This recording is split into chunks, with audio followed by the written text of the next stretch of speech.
Pa si Dustin, nagbukas ng saloobin kina Cyril at Ralph tungkol sa sitwasyon nila ni Bianca. Honestly, natatakot ako. Alam mo, nare-realize ko na paandar yung araw. Wala na kaming araw. Bro, wala na akong magagawa. Hindi ko to pwedeng i-open up sa kanya till hanggang matapos ng task. Saturday, lumabas siya. Wala na. Yun. So, wala. Sa totoo lang ngayon, naisip ko, bahala na talaga. Wala na talaga to eh. Just keep your words. Oo. Hindi wala na talaga to, but just keep your words. Kasi alam mo naman na may pinag-usapan na din naman kayo dati. And alam niyo din naman na pupunta doon at one point. Na one of you is gonna go out before the other. Diba? Oo, pero ang medyo lumabo nga ngayon, nung biniring up niya sa akin yung detachment. Wala naman. So parang sabi ko, ano ba talaga? Sabi niya kasi 2 days ago, Isip mo na yung naisip mo detachment. na, kinonsider mo na. Na siya ang magde-detach. It's all about Labo kasi. miscommunication. Planning? No? This one. Okay.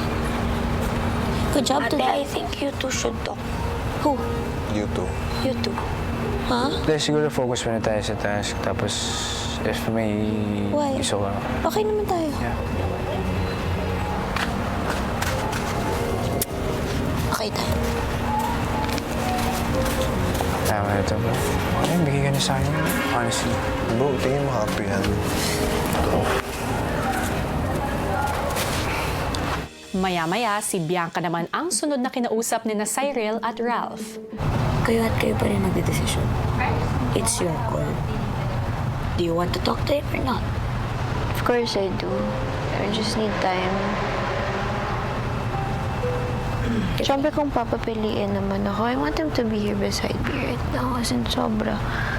Miss ko na rin yung presence niya, but every time I'm in front of him, I don't know where to start.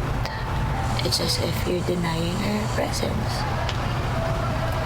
So, ano gusto mo? Siyempre, mafe-feel ng tao. Ayaw mo siya kausap, ayaw mo siya nandyan. Because she's trying. I think ako din today, ang dami ko lang din iniisip, ang dami kong pinaprioritize. Pero ate, to be honest, kahit hindi mo ito inuuna, magulo ka na. Kung baga, unahin mo to or hindi, naguguluhan ka na. So it's just a matter of decision. But I understand where you're coming from. And at the same time, I understand na nasasaktan siya on his end. Papagod na ba siya? Confused. Because, ate, to be honest, masakit na lagi kang dinedenay. Isang beses ko lang naging duo sa Dust. But all he cares for is you. Even nung prinank namin siya, naalis na siya. Kahit ayaw kanyang ihag to respect your space, nagbilin pa rin siya about you. I don't think someone can fake it that long.